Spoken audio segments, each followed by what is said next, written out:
Freedom is the right of all nations. Therefore, colonialism in this world must be abolished. Halo, selamat datang kembali. Oke, kali ini kita mau langsung bahas lebih dalam soal pembukaan UUD 45. Ya, ada dua pernyataan kunci nih yang kita ambil dari kutipan tulisan memahami penjajahan dan kemerdekaan dalam UUD 45. Fokus kita, apa sih sebetulnya makna kemerdekaan ialah hak segala bangsa itu?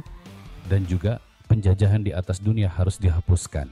Gimana interpretasinya? Termasuk nanti kita singgung pandangan Bung Karno yang juga dikutip di situ. Yuk, kita bedah bareng. Nah, pertanyaan pertama nih. Dari sumbernya langsung. Saat UUD 45 bilang hak segala bangsa. Ini maksudnya hak negara aja sebagai satu entitas gitu atau mencakup hak orang per orang, hak rakyatnya juga. Gimana tuh? Iya, ini langsung ke inti ya. Sumber ini memang menyoroti ada semacam ambiguitas atau potensi tafsir ganda di situ. Bangsa kan sering kita pahami ya sebagai negara, entitas kolektif gitu. Tapi negara itu kan isinya rakyat. Jadi argumennya gini, hak kolektif bangsa itu ya baru benar-benar terasa maknanya kalau hak dasar tiap individu di dalamnya juga aman, terpenuhi. Kemerdekaan bangsa jadi kayak kurang lengkap gitu loh kalau rakyatnya sendiri belum merdeka dalam arti sesungguhnya di kehidupan sehari-hari. Jadi ini bukan cuma soal simbol negara aja. Oke. Jadi saling terkait ya, kedaulatan negara sama kemerdekaan warganya. Sip. Nah, ini nyambung ke pertanyaan kedua nih dari sumber yang sama. Soal penjajahan, itu definisinya apa sebatas yang fisik, militer, kayak zaman Belanda dulu? Atau bisa lebih luas lagi, mungkin tekanan modern yang nggak kelihatan tapi bikin sengsara juga. Nah ini dia poin penting berikutnya. Konsep penjajahan itu ternyata bisa dilihat berkembang maknanya. Yang jelas ya, yang dimaksud pertama pasti penjajahan fisik kolonial itu clear. Tapi nggak berhenti di situ aja, membuka kemungkinan tafsir yang lebih luas, mencakup apa yang mungkin bisa kita sebut penjajahan gaya baru atau modern. Ini bentuknya bisa macam-macam. Misalnya ketergantungan ekonomi yang parah gitu ketika nasib ekonomi kita terlalu diatur kekuatan luar. Bisa juga dominasi budaya asing yang sampai mengikis jati diri kita. Dan yang lebih pelik lagi, bisa jadi penindasan dari dalam, dari elemen bangsa sendiri. Mungkin korupsi, kebijakan gak adil, yang ujung-ujungnya menghambat kesejahteraan rakyat banyak. Nah ini penjajahnya bisa jadi bukan orang asing lagi kan? Ini menarik banget. Pemaknaan yang luas ini jadi langsung keinget sama kutipan Bung Karno yang bilang perjuangan rakyat Indonesia selepas penjajahan kolonial akan lebih berat karena melawan penjajah bangsa sendiri.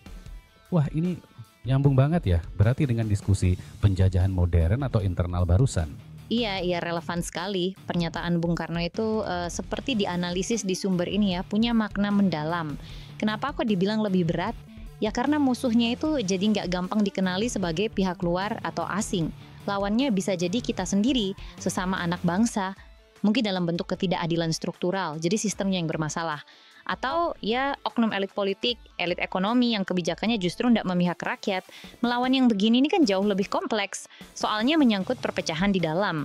Bisa dibilang pengkhianatan terhadap cita-cita kemerdekaan itu sendiri.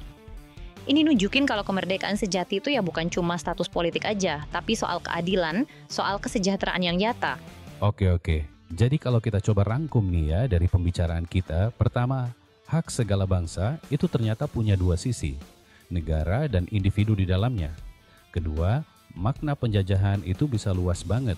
Gak cuma agresi militer zaman dulu, tapi juga tekanan ekonomi, budaya, bahkan penindasan dari dalam negeri sendiri.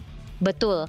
Dan ketiga, peringatan Bung Karno soal musuh dari dalam itu jadi terasa sangat relevan ya sampai sekarang.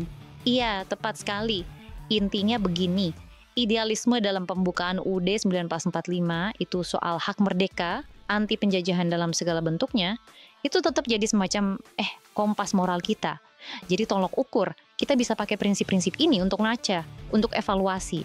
Udah sejauh mana sih kita cita keadilan sosial, perlindungan hak warga, kesejahteraan hakiki itu tercapai di negara kita. Ini bukan teks mati, tapi panduan hidup. Bener banget. Ini jadi bikin mikir ya, mengingat lagi peringatan Bung Karno dan diskusi kita soal penjajahan yang maknanya bisa seluas itu. Mungkin ini jadi pertanyaan penutup buat Anda renungkan. dalam lingkup Anda masing-masing, sekecil apapun itu, gimana caranya kita bisa mengenali dan mungkin ikut berkontribusi mengatasi bentuk-bentuk penjajahan modern atau penindasan internal tadi. Demi ikut mewujudkan cita-cita kesejahteraan dan ketenangan bersama. Sesuatu untuk kita pikirkan lebih lanjut ya.